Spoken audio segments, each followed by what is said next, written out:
Hello friends, कैसे हैं आप सभी लोग। आई होप आप सब लोग बिल्कुल ठीक होंगे। चलिए शुरू करते हैं आज की क्लास। आज की क्लास में डिस्कस करेंगे पेडागोजी, जो कि आपका एसएसटी में पूछा जाता है। इस टाइम जो है हम पेडागोजी डिस्कस कर रहे हैं आपके एसएसटी में, यानी जो पेपर सेकेंड आपका पूछा जाता है एसएसटी जो सामाजिक विज्ञान है, इसमें जो पेडागोजी पूछा जाता है वो हम डिस्कस कर रहे हैं इन दिनों। ठीक है, तो पेडागोजी से रिलेटेड जो क्लास है ये आज की 4th क्लास है। इससे पहले 2-3 क्लासें हो चुकी हैं, अगर आपने नहीं देखी तो जाके देख सकते हैं, आपके एग्जाम के लिए काफ़ी ज़्यादा इफेक्टिव रहेंगी। ठीक है, चैनल पर नए हैं तो चैनल को सब्सक्राइब कर लीजिएगा, साथ में अपने दोस्तों को भी शेयर कर दीजिएगा ताकि उनको भी हेल्प मिल सके। तो देखते हैं आज की क्लास का पहला क्वेश्चन क्या है। पहला क्वेश्चन दिया है कि एक विद्यार्थी पिछले 3 दिनों की रिपोर्ट के आधार पर आगामी दिनों की भविष्यवाणी करता है। ध्येय या लक्ष्य की सिद्धि सक्षमता पर आधारित है। एक विद्यार्थी है, पिछले 3 दिनों की रिपोर्ट के आधार पर आगामी दिनों की भविष्यवाणी करता है। ठीक है,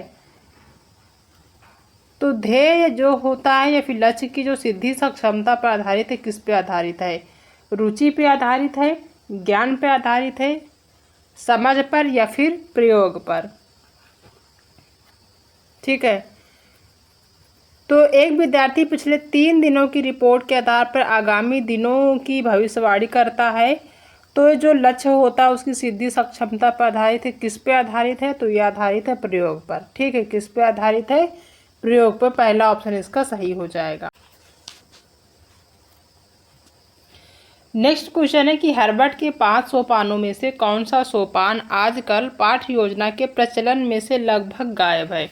यानी जो हर्बर्ट है उनके 5 सोपान थे, उसमें से कौन सा ऐसा सोपान है जो आजकल जो पाठ्य योजना बनाया जाता है उसके प्रचलन में से गायब हो गया। यानी कि पाठ्य योजना में उनका जो 5 सोपान है उन कुछ एक जो है सोपान को यूज नहीं किया जाता है। ठीक है, क्या वो प्रस्तुतिकरण है, तुलना है, प्रयोग है या फिर है परिचय। ठीक है, तो जो हर्बर्ट है उनके जो 5 सोपान है उनमें से कौन सा सोपान आजकल के पाठ्य योजना के प्रचलन में से लगभग गायब है?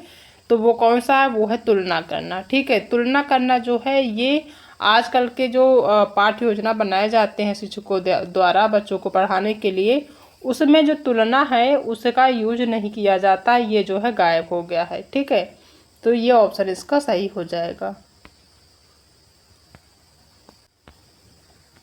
नेक्स्ट क्वेश्चन है कि इनमें से क्या धीरे सीखने वाले बच्चों की अधिगम क्षमता को बढ़ावा देने के लिए अधिक सहायक है? इनमें से क्या धीरे सीखने वाले बच्चों की अधिगम क्षमता को बढ़ावा देने के लिए अधिक सहायक है? क्या वो अभ्यास पुस्तिका है, संदर्भ पुस्तिका है, स्रोत पुस्तिका है या फिर है पाठ्य पुस्तक? तो बच्चों को धीरे सीखने वाले अधिगम क्षमता को जो बढ़ावा देता है वो क्या है? अभ्यास पुस्तिका, जिसमें बच्चा प्रैक्टिस कर पाता है। ठीक है, वो कौन सा है? तो वो है अभ्यास पुस्तिका। फर्स्ट ऑप्शन इसका सही हो जाएगा। नेक्स्ट क्वेश्चन है कि निम्न प्राथमिक स्तर पर बालकों के लिए सर्वाधिक आवश्यक क्या है? निम्न प्राथमिक स्तर पर बालकों के लिए सर्वाधिक आवश्यक क्या है? क्या सत्य कहानियाँ आवश्यक होती हैं या फिर कहानी एकत्रित करना या फिर पौराणिक कथा या लघु कहानियाँ? तो प्राइमरी लेवल पर बालकों को पढ़ाने के लिए जो सबसे ज़्यादा आवश्यक होता है वो होता है लघु कहानियाँ। छोटी छोटी कहानियाँ होती है, उसके माध्यम से आप बच्चों को सही तरीके से समझा पाएंगे और समझ भी पाएंगे वो। ठीक है, और एक जो है एजुकेशन, एक शिक्षा भी देती हैं ये जो है लघु कहानियाँ। तो ये जो लघु कहानियाँ होती हैं प्राइमरी लेवल पर बालकों के लिए सबसे ज़्यादा आवश्यक होती हैं चीज़ों को समझाने के लिए। ठीक है, तो डी ऑप्शन इसका सही आंसर हो जाएगा। नेक्स्ट क्वेश्चन दिया कि बच्चों की रुचि एवं पठन योग्यता में वृद्धि के लिए कार्टून ग्राफ उपयोग होता है। किस तरीके से उपयोग होता है? क्या इसमें सचित्र आरेख किया जाता है या फिर फलालेन आरेख होता है या फिर पंक्तिबद्ध आरेख होता है या फिर रेखीय आरेख होता है? तो बच्चों की रुचि एवं पठन योग्यता में वृद्धि के लिए जो कार्टून ग्राफ उपयोग में होता है वो कौन सा होता है? वो होता है सचित्र आरेख। ठीक है, जिसमें जो है चित्र जो है बना हुआ होता है वो होता है कार्टून ग्राफ के लिए यूज। ठीक है, तो पहला ऑप्शन यहाँ पे सही हो जाएगा। नेक्स्ट क्वेश्चन है कि ध्यान और आदर के साथ दूसरों को सुनना यह शिक्षा लक्ष्य से संबंधित है। ध्यान और आदर के साथ दूसरों को सुनना यह जो शिक्षण विधि है वो किससे संबंधित है? ठीक है, क्या वो अभिवृत्ति से संबंधित है, समझ से संबंधित है, या फिर जो है यहाँ होगा ज्ञान, या फिर ज्ञान से संबंधित है, या फिर कौशल से संबंधित है? तो ध्यान और आदर के साथ दूसरों को सुनना यह जो शिक्षण लक्ष्य से संबंधित है, किससे संबंधित है? तो ये संबंधित है कौशल से। किससे संबंधित है? तो ये संबंधित है कौशल से, ध्यान रखना है। ठीक है, किससे संबंधित है? कौशल से। नेक्स्ट क्वेश्चन है कि एडगर डेल के अनुभव शंकु में ऊपर से दूसरे स्थान पर अधिगम अनुभव स्थित है। एडगर डेल के अनुभव शंकु में ऊपर से दूसरे स्थान पर अधिगम अनुभव स्थित है, कौन सा है? क्या वो क्षेत्रीय भ्रमण है, दृश्य प्रतीक है, या फिर चलचित्र है, या फिर है संग्रहालय? तो वो कौन सा है? वो है दृश्य प्रतीक। ठीक है, एडगर डेल के अनुभव शंकु में ऊपर से दूसरे स्थान पर जो अधिगम अनुभव स्थित है, कौन सा है? वो है दृश्य प्रतीक। बी ऑप्शन इसका सही आंसर हो जाएगा। नेक्स्ट क्वेश्चन है कि निम्न में से कौन सी विधि इतिहास शिक्षण के लिए सर्वाधिक प्रासंगिक है? निम्न में से कौन सी विधि इतिहास शिक्षण के लिए सबसे ज़्यादा प्रासंगिक है? क्या वो कहानी कथन है, या फिर समस्या समाधान है, प्रदर्शन है, या फिर है चर्चा? तो वो कौन है? वो है कहानी कथन। ठीक है, कहानी कथन जो है वो इतिहास शिक्षण के लिए सबसे ज़्यादा प्रासंगिक है। तो पहला ऑप्शन यहाँ पे सही हो जाएगा। नेक्स्ट क्वेश्चन दिया है कि निम्न में से कौन सा एक क्षेत्रीय भ्रमण के दौरान प्रासंगिक शैक्षिक ज्ञान नहीं है? निम्न में से कौन सा एक क्षेत्रीय भ्रमण के दौरान प्रासंगिक शैक्षिक ज्ञान नहीं है? क्या वो विद्यार्थी का अनुभव द्वारा ज्ञान प्राप्त करना है, या फिर टीम भावना और सहयोग के विचारों का आविर्भाव है, या फिर कार्य के ज्ञान को अर्जित करने के अवसर हैं, या फिर मूर्त एवं सही ज्ञान की प्राप्ति है? ठीक है, तो क्षेत्रीय भ्रमण के दौरान जो प्रासंगिक शैक्षिक ज्ञान नहीं है, निगेटिव बताना है, वो है विद्यार्थियों का अनुभव द्वारा ज्ञान प्राप्त करना। ठीक है, ये ऑप्शन गलत है, यही ऑप्शन सही हो जाएगा। ठीक है, नेक्स्ट क्वेश्चन है कि निम्न में से कौन सा शिक्षण का सामाजिक महत्व इतिहास शिक्षण से संबंधित नहीं है? कौन सा शिक्षण का सामाजिक महत्व इतिहास शिक्षण से संबंधित नहीं है? क्या वो सृजन क्षमता है, अनुशासनिक वृद्धि है, सामाजिक एवं सांस्कृतिक ज्ञान है, या फिर अंतर्राष्ट्रीयकरण है? तो कौन सा है? तो वो है सृजन क्षमता। कौन सा है? सृजन क्षमता। पहला ऑप्शन इसका सही हो जाएगा। निम्न में से कौन सा एक श्यामपट्ट कार्य से संबंधित नहीं है? श्यामपट्ट मतलब जो ब्लैक बोर्ड होता है उसके कार्य से संबंधित नहीं है। पहला कि स्पष्ट एवं बड़े अक्षरों में लिखना, तो ये तो होता है उसका कार्य, क्योंकि आप ब्लैक बोर्ड में स्पष्ट और बड़े अक्षरों में लिखते हैं बच्चों को देखने के लिए, समझने के लिए, ये होता है। पंक्तियों के मध्य दूरी रखना, ये भी आवश्यक होता है। ब्लैक बोर्ड पे कोई कुछ भी लिखते हैं तो उसमें ये ध्यान रखना होता है कि पंक्तियों के मध्य जो है आपस में दूरी अच्छी बनी रहनी चाहिए, ताकि बच्चों को आसानी से चीज़ें समझ में आए। एक साथ लिखना और मिटाना ये गलत होता है। अगर आप ब्लैक बोर्ड में एक साथ लिखते भी हैं, साथ में मिटाते भी हैं, तो बच्चे जो है लिख नहीं पाएंगे, गलत होगा, बच्चे समझ नहीं पाएंगे। आपने कुछ लिखा, ठीक है, साथ में उसको मिटा भी दिया, तो कहाँ पे समझ पाएंगे वो? तो ये ऑप्शन क्या है? निगेटिव है। बाई तरफ से सामान्य विचार देना, ये सही है, ठीक है, लेकिन 80 नंबर आपका क्या है? गलत है, यही ऑप्शन सही हो जाएगा। एक साथ लिखना और मिटाना श्यामपट्ट कार्य से संबंधित नहीं है, यानी ब्लैक बोर्ड कार्य से संबंधित नहीं है। ठीक है, नेक्स्ट क्वेश्चन है कि कौन सी ऐतिहासिक घटनाओं के शिक्षण में सहायक सामग्री नहीं है? कौन सी ऐतिहासिक घटनाओं के शिक्षण में सहायक सामग्री नहीं है? क्या वो समय रेखा है, निर्देश पुस्तिका है, पाठ्य पुस्तक है, या फिर संदर्भ पुस्तिका है? तो कौन सी सहायक सामग्री नहीं है? ऐतिहासिक घटनाओं के शिक्षण में जो सहायक सामग्री, ऐतिहासिक यानी इतिहास से संबंधित जो शिक्षण सामग्री होती है उसमें जो सहायक सामग्री है वो नहीं है। क्या वो समय रेखा है? तो समय रेखा तो होता है, वो है निर्देश पुस्तिका। ये जो है ऐतिहासिक घटनाओं के शिक्षण में सहायक सामग्री नहीं है। ठीक है, तो बी ऑप्शन इसका सही आंसर हो जाएगा। बाकी पाठ्य पुस्तक, संदर्भ पुस्तिका और समय रेखा ये होती है। ठीक है, नेक्स्ट क्वेश्चन है कि विद्यार्थियों के साथ संसद में, सॉरी यहाँ पर लिखा विद्यार्थियों के साथ संसद में कार्यों पर चर्चा में, यहाँ पे होगा कार्यों पर चर्चा में शिक्षा की भूमिका होती है। यह दोषदर्शिता के साथ असहमत या सहमत नहीं है, लेकिन ठीक है, लेकिन उन्हें छात्रों के संविधान के प्रति दृष्टिकोण देखना चाहिए। ठीक है, उन्हें एक परिचित संदर्भ में विशेष महत्व दिया जाना चाहिए। ठीक है।